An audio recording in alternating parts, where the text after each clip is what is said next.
મિત્રો, અમે જઈ રહ્યા છીએ ઓડિશાના જગવિખ્યાત જગન્નાથજી મંદિરના દર્શને.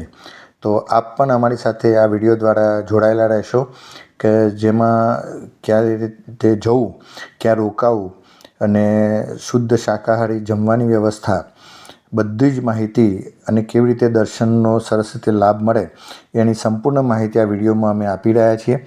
તો ચોક્કસથી અમારો આ વિડીયો આપ લાઈક શેર જરૂર કરજો કે જેનાથી આપ બી જ્યારે પણ જાઓ પુરી તો બહુ સારી રીતે આપ દર્શન કરી શકો.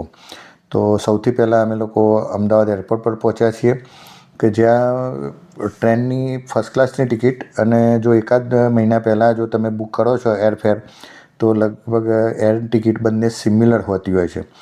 તો અહીંયા એરફેર દ્વારા જવું બહુ સારું રહેશે, કારણ કે આ ફક્ત અહીંથી ભુવનેશ્વર 2 જ કલાકમાં ફ્લાઇટ પહોંચાડે છે અને ટ્રેન દ્વારા 36 કલાક ત્યાં પુરીના થતા હોય છે અને ભુવનેશ્વરથી પુરી 1 કલાકનો રસ્તો છે બાય રોડ.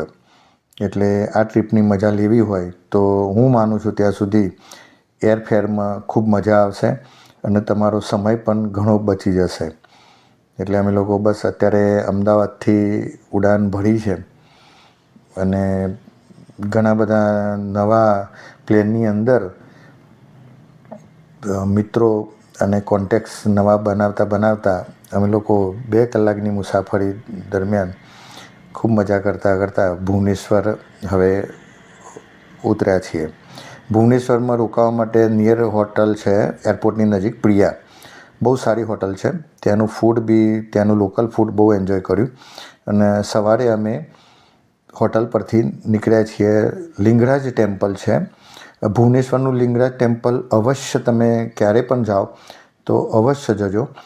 એ બહુ જ આધ્યાત્મિક રીતે બહુ સારું મંદિર છે. 11મી સેન્ચુરીમાં બનેલું મંદિર. એ અદ્ભુત મંદિર છે. તમે જ્યારે મંદિરની અંદર જશો ને અનુભવશો. મંદિરની અંદર વિડીયો બિલકુલ બંધ છે. કેમેરા કે કોઈપણ પ્રકારના ઇન્સ્ટ્રુમેન્ટ લઈ જવામાં નથી આવતા, એટલે અંદરથી અમે શૂટ નથી કરી શક્યા. પણ અવશ્ય ભુવનેશ્વરની વિઝિટમાં લિંગરાજ ટેમ્પલ અવશ્ય જવું જોઈએ.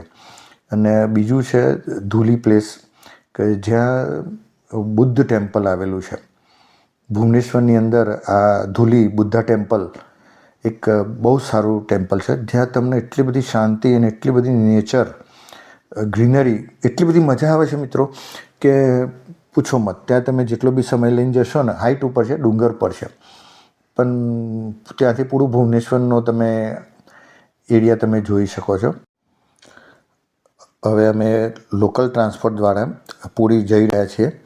પુરી પહોંચ્યા પછી સુધાશ્રી હોટલ છે પુરીમાં. બસ સ્ટેન્ડથી ઉતરી અને તમે કોઈ બીને પૂછશો સુધાશ્રી હોટલ, કોન્ટેક નંબર આપેલો છે, તો તમે અચૂક. આ હોટલ બહુ સારી છે, ક્લીનનેસથી માંડીને ક્વોલિટી એકદમ.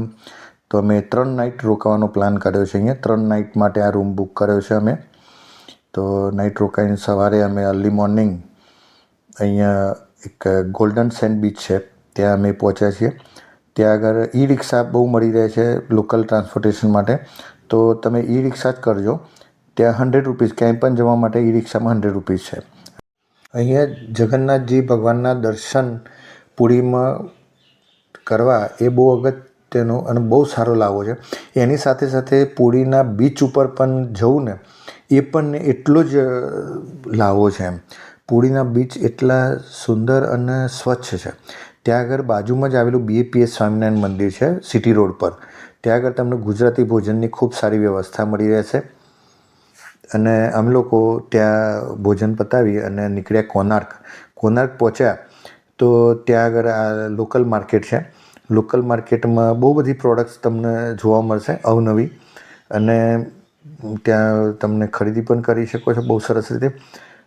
અને ત્યાં અમે આ નારિયેળ પીધા. ત્યાંના નારિયેળ બહુ જ જબરજસ્ત. એક નારિયેળમાંથી 500-600 ml પાણી નીકળે છે. અને આ લોકલ માર્કેટ અમે ખૂબ એન્જોય કર્યું અને પહોંચ્યા સન ટેમ્પલ કોણાર્ક. ઓડિશાનું આ જગવિખ્યાત સૂર્ય મંદિર છે કે જે આપણા પુસ્તકોમાં પણ એનો બહુ ઉલ્લેખ કરવામાં આવેલો છે અને બહુ પુરાણું મંદિર છે. ત્યાં આગળ સમય પહેલાં ઘડિયાળ જ્યારે નહોતી ત્યારે સમય કયો પ્રહર ચાલે છે એ સૂર્ય ભગવાનના કિરણો દ્વારા આ મંદિરની અંદર ખ્યાલ આવે છે અને રાતે ચંદ્રના કિરણો દ્વારા ખ્યાલ આવે કે અત્યારે કેટલા વાગ્યા છે, કેટલા પ્રહર છે.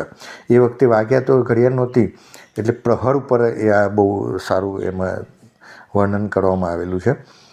તો બહુ જ જબરજસ્ત આ 13મી સેન્ચુરીમાં બનેલું આ આપણું કોણાર્ક સૂર્ય મંદિર અવશ્ય એનો દર્શન કરવા જોઈએ. મતલબ એની કોતરની છે ને એની અનુભૂતિ તમને, જો લોકો વિદેશથી અહીંયા આ વસ્તુ જોવા માટે આવે છે તો આપણે તો અહીંયા ઇન્ડિયામાં હોઈએ અને જો ગુજરાતમાં હોઈએ તો અવશ્ય જવું જોઈએ. ત્યાં આગળ 9 ચક્ર મતલબ વ્હીલ, જે રથના વ્હીલ કહેવાય એવા 9 વ્હીલ બનાવી અને એના પર આખું મંદિરનું સ્ટ્રક્ચર બનાવેલું છે. અને એની કોતરણી એટલી અદ્ભુત છે કે તમે નજીકથી બારીકાઈથી આ કોતરણી જોશો ને તો બી તમને એમ એટલું સરસ ફિલિંગ આવશે કે સારું 13મી સેન્ચુરીમાં આવા કારીગરો, આપણા ભારતીય કારીગરોએ આટલું સરસ બનાવેલું છે. એ વખતે કોઈપણ જાતના કોઈ પણ ઇન્સ્ટ્રુમેન્ટ નહોતા, વ્યવસ્થા નથી, તો પણ સરસ બનાવેલું છે. અમે લોકો પાછા પુરી આવ્યા. આ એ જગ્યા છે, એ રસ્તો છે કે જ્યાં ભગવાનની રથયાત્રા નીકળે છે. જગન્નાથજી ભગવાન, બળદેવજી ભગવાન અને સુભદ્રાજીની રથયાત્રા આ રસ્તા પર નીકળે છે. આ આપ જોઈ રહ્યા છો એ પુરીનું જગવિખ્યાત જગન્નાથજી મંદિર છે, જ્યાં હવા આમ ચાલતી હોય છે વિરુદ્ધ દિશામાં તો ભગવાનનો ફ્લેગ, મંદિરનો ફ્લેગ એ સંપૂર્ણ વિરુદ્ધ દિશામાં ફરકતો હોય છે. એ બી એક ચમત્કાર છે. તો અમે લોકો સાંજે મંદિર પરિસરમાં આવ્યા છીએ. રાઈટ, સવારે મંદિરમાં દર્શન કરવા માટે અમે જવાના છીએ. અત્યારે મંદિર પરિસરમાં રાતે 11, સાડા 11 વાગ્યા સુધી ખૂબ મજા આવી. અને તમે જ્યારે પણ મંદિરના દર્શન કરવા આવો તો પૂરો દિવસ તમે લઈને આવજો. અહીંયા આ લોકલ એક પ્રસાદ છે કે જે મંદિરમાં ચઢાવાતો હોય છે અને એ મંદિરમાંથી આપણને પણ એ પ્રસાદનો લાભ મળતો હોય છે. ચાવલ, ખીર, આ બધી વસ્તુઓ ત્યાંના લોકલ લોકો ભગવાનને આ રીતે પ્રસાદ અર્પણ કરતા હોય છે. તમે લોકો પુરી અંદર જો ક્યારે પણ વિઝિટ કરો ને તો સાયકલ પર અવશ્ય કરજો. અમે લોકો પેડલ સાયકલનો 200 રૂપીઝ લે છે એ લોકો પેડલ સાયકલ પર. તમને પણ એની ગલીઓ બહુ ઘુમાવશે, બહુ મજા આવશે. પેડલ સાયકલ એક એવું છે કે તમે આસપાસનો નજારો જોઈ શકશો, લોકલ માર્કેટ જોઈ શકશો. રિક્ષામાં એટલું બધું નહીં જોવા મળે જેટલું પેડલ રિક્ષામાં તમે એન્જોય કરી શકશો. રાઈટ, તો અમે હવે સવારે અર્લી મોર્નિંગ 7 વાગે ત્યાં મંદિરમાં દર્શન કરવા માટે 4 દ્વારની વ્યવસ્થા છે. 4 દ્વારથી આવી શકાય છે. એમાં જો તમે દક્ષિણ દ્વાર પર આવશો તો બિલકુલ ભીડ તમને એકદમ ઓછી મળશે અને બહુ સરસ રીતે અને તરત જ દર્શન થઈ શકશે. મંદિરના ઓરિજિનલ જે ભગવાનના દર્શન છે એ ક્યારેય વિડીયોના માધ્યમથી નથી આપવામાં આવતા બહાર. એ અત્યારે આપણે જે જગન્નાથજી ભગવાનના દર્શન કરતા હોય છે વિડીયોના માધ્યમથી, એ ફક્ત બહાર એક અલગ નાનું ટેમ્પલ છે એના દર્શન કરતા હોય. એટલે અચૂક તમે દર્શન અંદર જજો કે જ્યાં તમને બહુ જ એક અનુભૂતિ થશે અને જે ત્યાંના ચમત્કાર છે ને તમે લાઈવ જોઈ શકશો. અને બાજુમાં આવેલો આ એક બીચ મંદિરથી નજીક છે, ચંદ્રભાગા બીચ, કે જ્યાં તમે બહુ જ એન્જોય કરશો.